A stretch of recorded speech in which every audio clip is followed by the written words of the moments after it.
How dare you? I will never forgive you for hurting my precious daughter. Even Edward is angry. How will you take responsibility for this? My mother-in-law is furious, screaming at me over the phone. My sister-in-law has been in a hit-and-run accident after she supposedly turned away from me. She is upset that I'm the cause of it. Wait a minute. I have no idea what you're talking about. Edward, my father-in-law, takes over the phone and tells me how it happened, but I have no recollection of it at all. It's a misunderstanding. I wasn't even there. I try to explain to my in-laws repeatedly, but they don't listen to me at all. Sandy is hurt, and it's my fault? What have I done?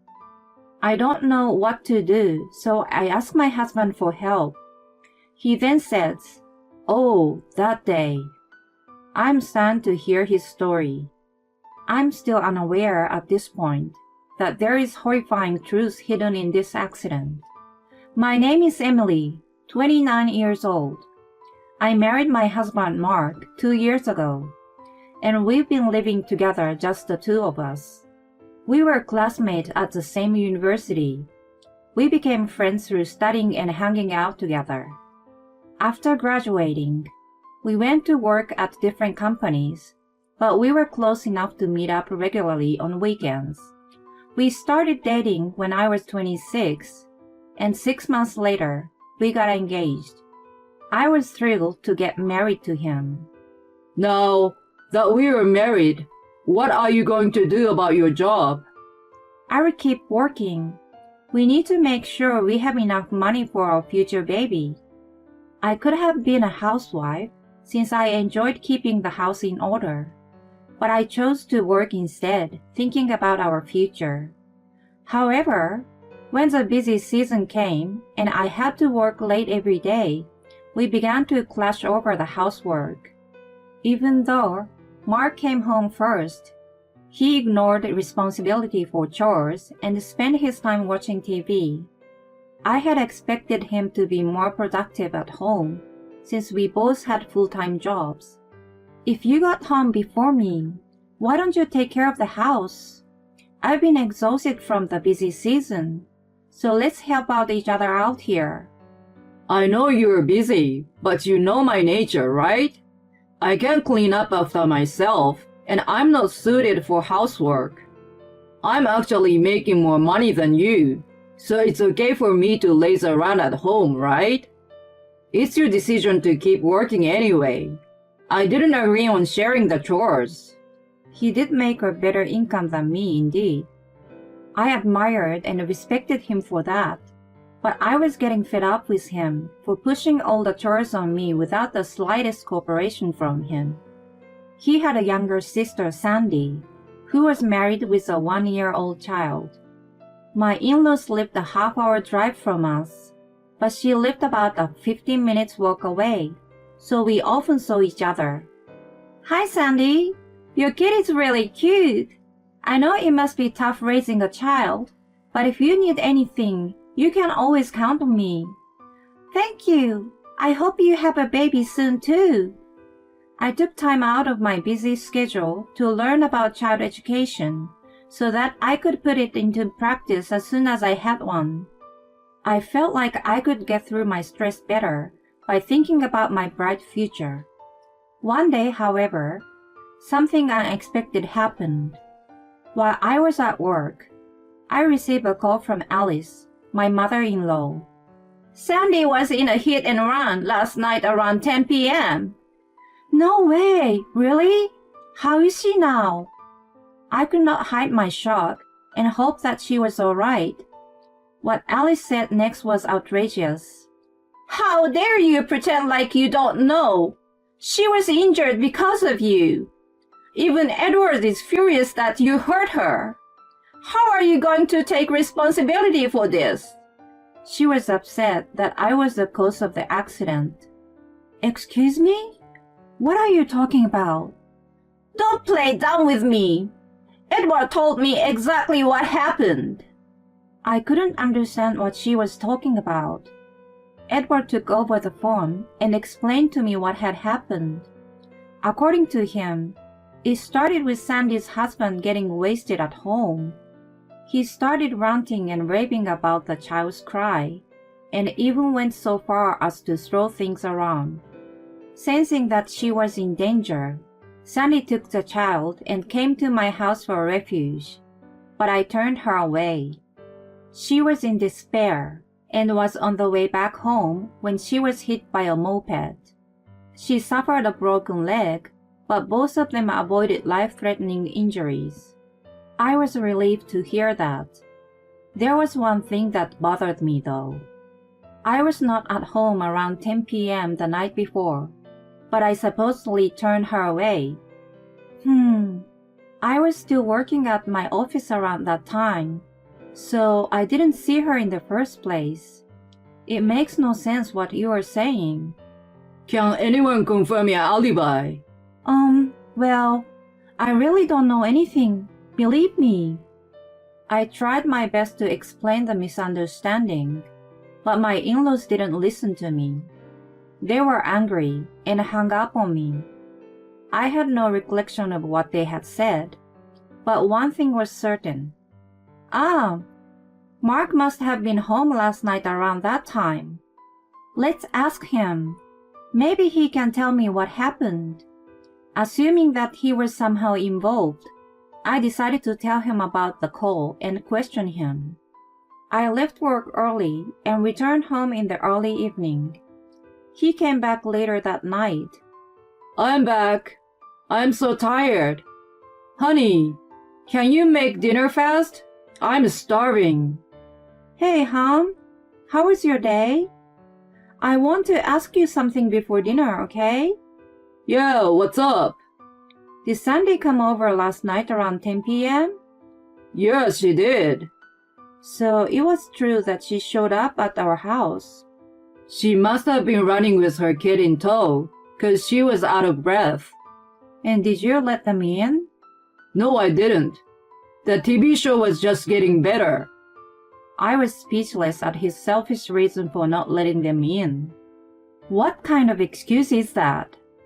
You couldn't let them in regardless of the TV or whatever, right? Oh, but you remember? You told me not to let them see the messy house when she comes over, didn't you? If I had let them in, you must have been mad at me. It's your fault for not cleaning. I was just following what you told me to do. He countered with a smart-ass comment. If anything, you should be thanking me for not making you look like a useless housewife who can't even clean. He was getting smug. You really refuse to clean up after yourself, do you? I did say that before, but under the circumstances, you should have let her in, don't you think? She needed refuge because of her husband's violent outburst.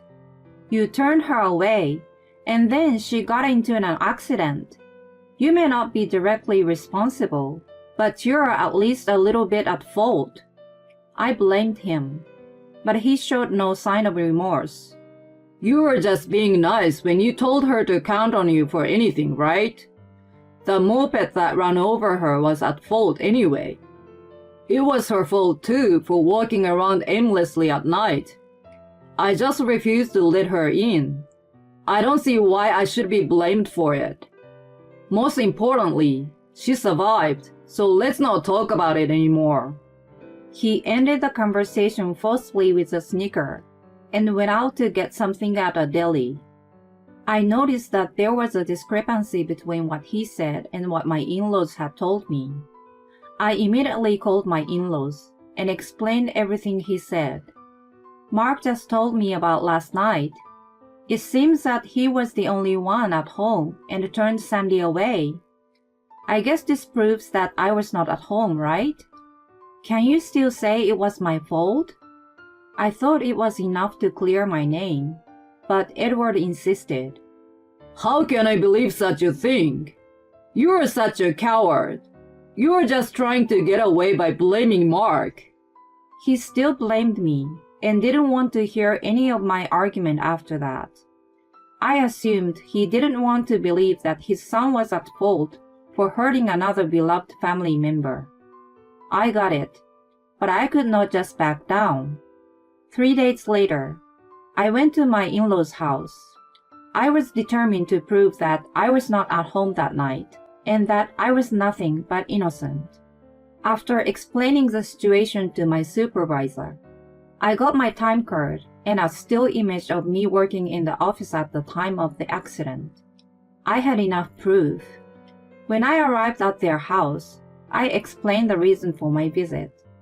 Thank you for taking the time to see me today. During our phone call the other day, you accused me of turning Sandy away. I would like to clear my name here today. Well, you sound confident. I see. Let's hear it. Sandy was also present with a cast on her leg. I explained to them about the night of the accident. How about it now? Is there anything you're still bothered about?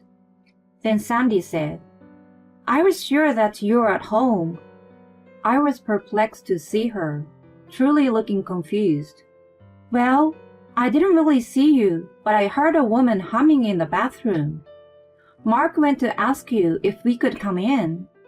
You supposedly said no, so we turned away. Hold on a second. Who was the woman in the bathroom? I called Mark to come over quickly, and the family members crowded around him intently. Oh, come on. You're still talking about it. I only turned her away because Emily told me to. It wasn't my fault. He still showed an unchanging attitude. Sandy said there was a woman in the bathroom. Who was she? She's just a friend. She was helping me clean up because you were neglecting your chores. It's your fault after all, for causing me trouble to get help from her. He insisted that he had nothing to do with the accident. You know, I didn't want to show you these right here, but you recognize them, don't you? I presented pictures to them. Those were of a strand of hair that was not mine on the bed, and of a used condom that he forgot to put away. Mark broke out in a cold sweat. You sent Sandy away, and when I came home, you were sleeping on the sofa in the living room. I thought you would catch your cold, so I went into the bedroom to get a blanket. I found the hair and the condom there. Your untidy nature got the best of you. Did you seriously think that I wouldn't find out? He had turned Sandy away because he didn't want us to find out about the affair. He was unable to say anything in the face of conclusive evidence.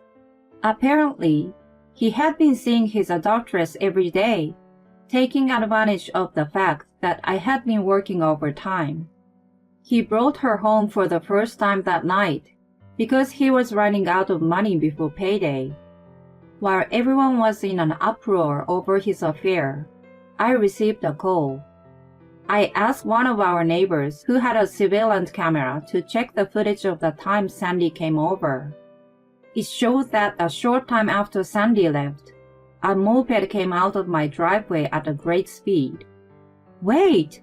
No way! The driver of the moped it was the adulteress. It turned out that the person who hit and injured Sandy was Mark's lover. The truth about the accident was revealed, and the case was settled. My in-laws and I were outraged that Mark was the culprit in all of that. I don't remember raising you to be like this. You can't take care of your sister or wife, and you can't even clean after yourself. You can't even get ahead in life. You really are the worst brother. Do you know how hard Emily works at her job and takes care of her home? Not only does she do all that, but she helps me as well. She's a way better person than you. I am ashamed to be the sister of an idiot. I'm not going to stay with you after this. I've put up with your laziness for a long time, but I've reached my limit, and I'm tired of it. Besides, you take advantage of my busy schedule and cheat on me. You're nothing but a scumbag. I'm getting a divorce. Mark was in a complete state of distress. Please forgive me, please. He was on his knees apologizing, but none of that made any difference to us. A few days later, I filed for divorce. I demanded a large amount of alimony from Mark to make amends for his past mistakes. When the hit-and-run driver was arrested, we found out that she was a colleague of Mark. Sandy charged her for the injury and emotional distress. Later, she was fired from her job. I got fired because of you, moron. Your sister is coming after me with a hefty compensation, and I'm screwed. She cursed Mark in a vulgar manner like a truck driver. Even though they were at work, she could care less to be loud and violent. Mark had blamed me for everything and didn't have a gut to argue against her.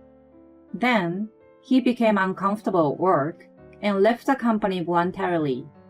He spent way too much on the adulteress that his savings were almost gone. He couldn't afford to pay the alimony and was having a hard time finding a new job.